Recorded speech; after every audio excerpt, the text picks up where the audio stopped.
We have a $5 donation from Anonymous. Why does Air Fortress look so weird?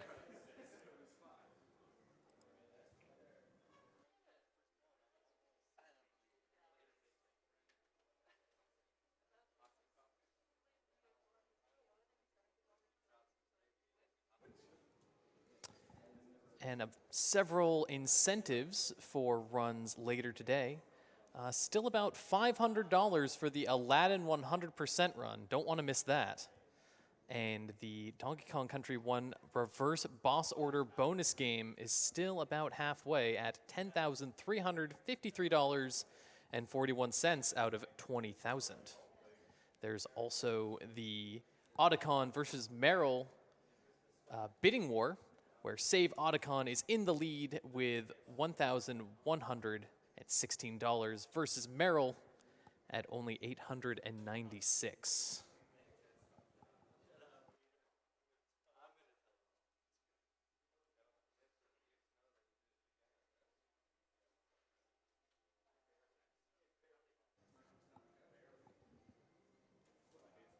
We have a $150 donation from a non-193. Love you. We love you too, a non-193.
So we have a couple prizes available right now. We have the AGDQ 2018 sketchbook by LLK for a $30 donation. There's the Owls AGDQ banner for a $50 donation. And the 8th generation console bundle, a Xbox One, PS4, and Switch for a cumulative $150 in donations over the course of the whole week. That's a pretty crazy prize.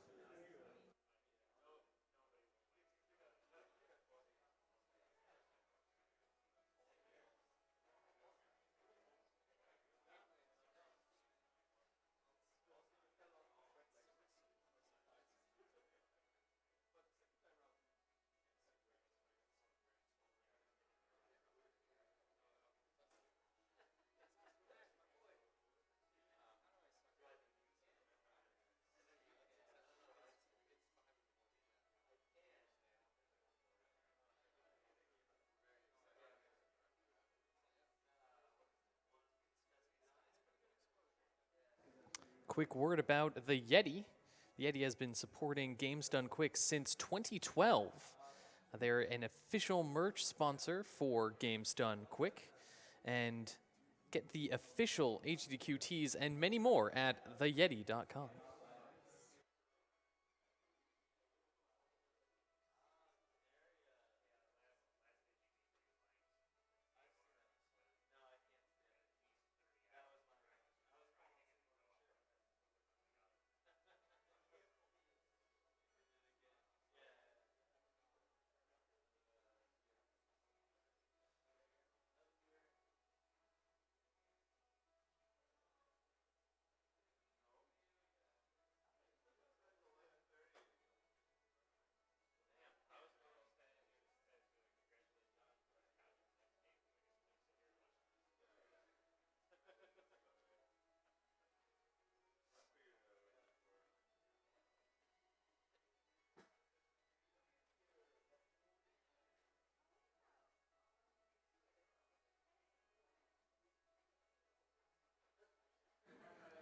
We have a $5 donation from Felix, finally catching live stream after 3 years of watching AGDQ.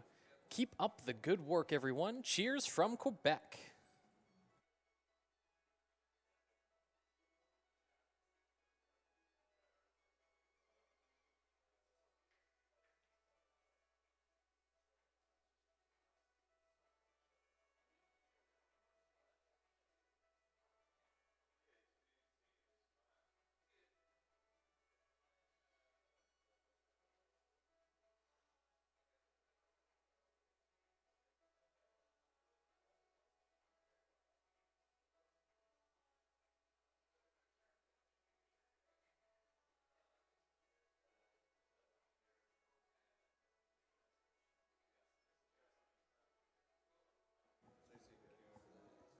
We have $5 from level 19 Magikarp. Greetings from Germany, and good luck for all of these amazing runners.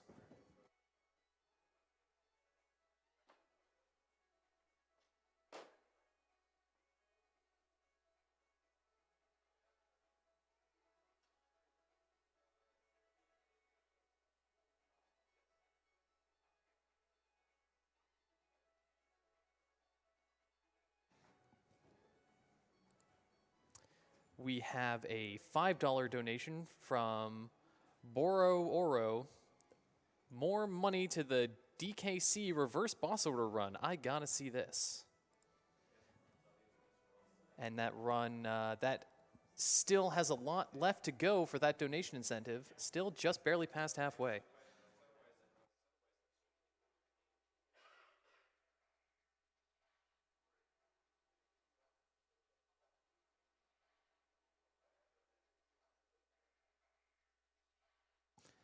All right, and we have Tinertia with Midboss. Let's go. All right. So before we get started, just a quick shout out to the devs who make this game. They're really great guys. They sent me this awesome T-shirt, and they've done a lot of work, you know, just helping me with anything I really need. So good, big shout out to those guys. And just so you guys know, this is Tinertia. This is 2015 Steam game by Candescent Studios. Since not a lot of people have heard of this game, so I guess let's get going.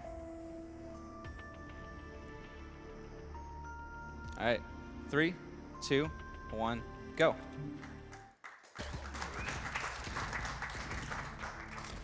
All right, so we are off. And you can tell right away, this is gonna be a fast-paced game. And this game is basically all about rocket jumping, as you can see right away. Kind of how this game is gonna work is that we're playing through 7 different worlds. We're gonna beat 9 stages and then a boss stage using our trusty rocket launcher to move around. There aren't really any enemies in this game, so this rocket launcher is purely for movement, and you can't even jump. So if you see me in the air, it's because I'm using my rocket launcher.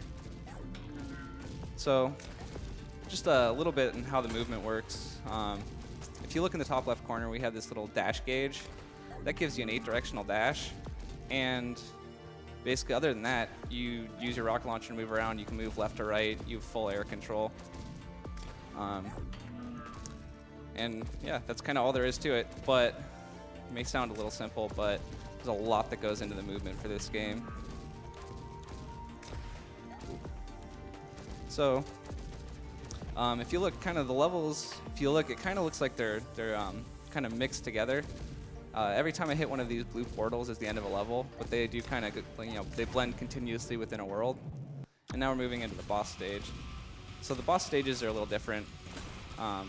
They are actually just kind of normal levels, except they have a little bit of a twist where you have some sort of boss chasing you or trying to kill you in some way, shape, or form. And you actually can finally use your rocket launcher to disarm them for a little bit of time. Not that I need to for most of these. So now we're moving on into World 2. And every world kind of has its own theme. This theme is lasers. As you see, stand on one of these a little too long, you get lasered in the face. Should know right now, it's really easy to die in this game. Probably gonna die a lot. We'll see how it goes. Ooh, got that first try. So yeah, this is basically lasers and crushers and typical mine stuff you'll see. I do kind of want to give a disclaimer right now. This game is really fast-paced, and there is a lot to talk about, and I don't have time to do that. So I'm kind of just going to talk about what I think is interesting, which could be the levels, can be the movement, whatever. But we are kind of making our way through. If you look, a lot of these levels, I'm kind of going on top of. Some I'm going through intended routes. There's a really big mix of how you're completing these levels, which is a lot of fun. But you have to be careful. So like right there are some camera changes that can happen that can block you off from being able to go in certain spots. Just kind of generally, it's not very clear whether you're going to be able to break a level. Just whether whether you're looking at it, you kind of just have to try it and see what happens. So now we're hanging out with our good buddy Fantoon. Fantoon grew some extra legs, but we're still gonna take him down. That's a really fun level. I really enjoy this whole world. There's a lot of like interior places you can get a lot of speed. So now we're moving on to the sewers. And here I kind of want to start talking about the movement a little more in depth, because I think that's really the core of this game and how it shines. So if you look, I try to keep myself in the air a lot, and that is specifically because when you're on the ground, you go really slowly and you stick to it, and it's really hard to move. And what we're doing in this world is all of this purple ground is actually just slippery. And so you can slide right along it, which means this is basically the most fast-paced world you can have, and you're just slipping, sliding around, and it's great. But kind of for movement in general, what you're looking for is to just gain and retain momentum as much as humanly possible, which can usually mean just firing a lot of rockets in quick succession to accelerate as much as you can. And you could do that on walls, ceilings, floors, really anywhere you think you can shoot. Something that's kind of important to note is that if you look, a lot of this like stuff that looks like it's gonna kill you because it's neon green, it kills you, and you actually can't have rockets connect with that green surface. There are some things that can kill you that rockets can connect with, but it's not entirely apparent. But yeah, mostly what we're looking for is to just retain as much momentum as we can and use our dash to augment that. That's kind of the best way to get vertical momentum in this game, is to use your dash along with shooting against a wall like this. And now we're on the boss stage, and this is a really fun level because you kind of just blast your way up. It's a really great level. So now we're moving on into the slums. And this world is chaos. You have slums falling apart, you got debris all over, you got the world falling on top of you, and it is generally a really difficult world. A lot of like those small debris and stuff that you were seeing a second ago is, as far as I know, RNG, but these big objects you see falling from the sky are just cycle based. That doesn't mean they're not deadly. It's hard to kind of tell where you are in a cycle sometimes, but you can do your best.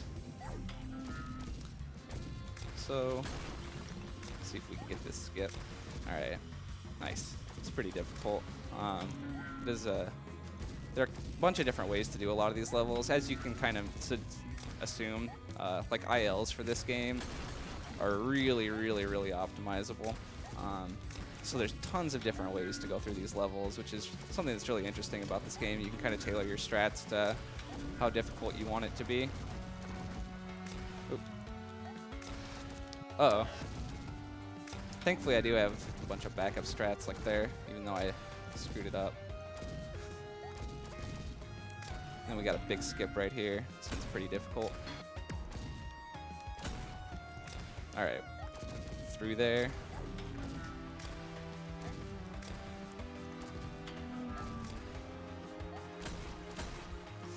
Whoa.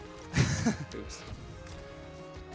Yeah, it's really easy to kind of just lose your composure, miss a single shot, all of a sudden, you're dead.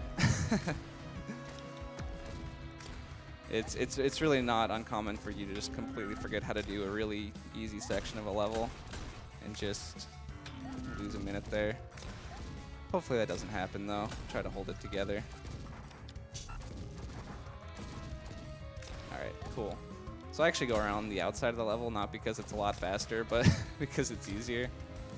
When I go into the right there, it's the level starts falling apart, and it's actually a really, really difficult part. Alright, so this boss is really rude, and if he feels like it, he can just murder me, but we'll see what happens. So he's shooting these homing rockets now, and if one of those connects with you, you're just dead, and I found that out a week ago when it just happened. Never been hit by it before, and what can actually happen is when you're jumping over him right there, you can fire one directly up into you. It's distressing to say the least. Oops. Alright, so we're onto the factory. This level has these anti-gravity zones that you see right here. You just use your rocket to basically maneuver in them. Pretty cool areas. And what I really, really like about this area is that most of the levels are really confined, which means you have tons of different surfaces to get speed off of. Missed a cycle here, but that's all right. But yeah, just generally, this is a really fun world to do. Try not to die. And there's quite a few skips in this, just kind of going over stuff. Basically not going where they intended me to go, but that's fine. Who cares what the developers want?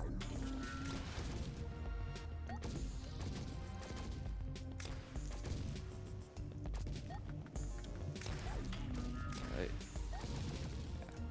So a lot of these levels are pretty difficult to get outside the levels, and ooh. Yeah, like I said, one missed shot and you're just dead.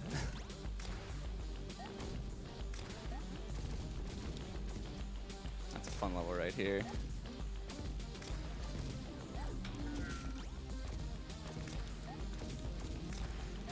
Let's see if we can, yep. All right, so if you look at like the anti-grav sections, you can actually use your dash to align yourself a lot. That's really, really helpful to do like precise things in those anti-grav areas. Other than that, like using your rocket launcher is just really tough. Okay, so this boss, we're just doing a little race over here. He's taking the top path, I'm taking the bottom half. Thankfully, he's not very fast, because if he beats me to any section, then I die. He slams one of these gates on my head. Alright, so second to last world, this is Metropolis. Here we have some of these breakable green, breakable green platforms, as well as these orbs that either suck or push you away. And this is kind of a huge contrast from the previous world, because you see that like it's super wide and spread out, and there's just not a lot of surfaces to shoot rockets at. So going fast in this world is actually not too exciting. You kind of do what you can, but a lot of the time you're kind of just flying through the air like this at a slow pace. And these balls that are pushing gravity away, you can hit them with rockets, but it's really difficult, because if you look like right there, see how they push your rockets away? They don't just move you, they move everything. So you have to get very close to them to actually successfully hit one. Oh my, I went too fast. That's hard to die there. Oh my god. Yep. This is what happens. Just death spiral out of control. Lose your composure for a second.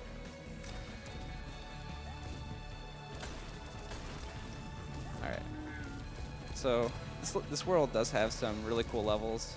I really like the parts you just saw a second ago where you have pillars coming down the left and right sides. I think those are pretty fun. You see some extreme parts of that coming up. And then you have this level. And nothing really feels right in this level. I'm convinced an intern made it or something. But hopefully we can get through. Use my patented strat of shoving myself in that corner there so I don't go too fast and die.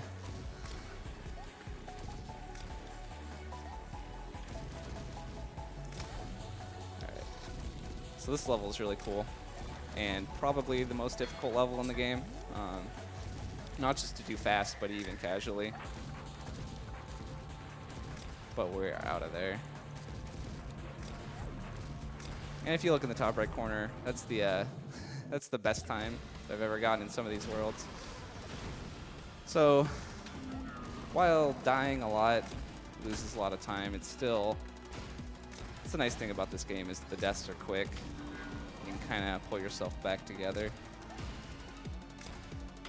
So now, killing the stupid snake, we are out of Metropolis, heading into the final world, which actually only has 5 stages and then a boss. This is a pretty short world, followed by a really long boss. So we'll see how it goes. Here we finally have some enemies. We have these eyes that shoot laser beams at you and basically just track you. You can shoot them and stun them like I'm going to do right here. But it's kind of surprising they're really the only enemy in this whole game. I guess they saved the enemies for the end of the game. And you see the final boss looming in the background over there. Oh. Oh.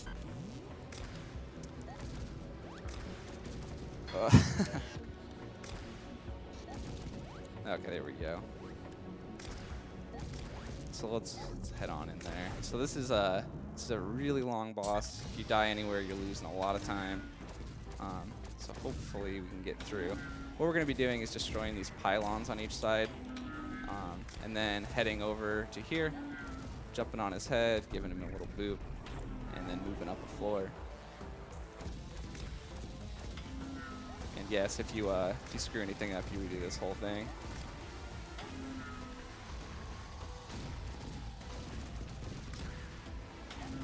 Thankfully, some of these are cycle-based. You can make an earlier cycle than this, but it's pretty difficult and actually really scary because you're going to die and lose 30 seconds if you do.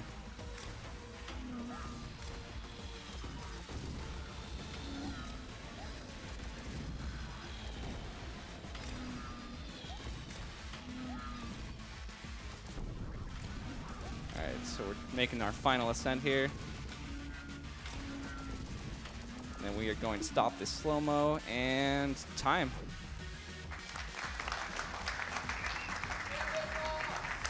Alright.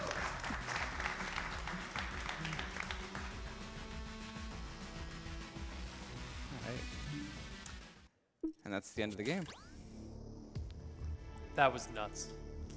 that was insane. Yeah, there's a lot packed into a really short amount of time. There's a lot going on. But it's a pretty cool run, and I think it went pretty well. All right.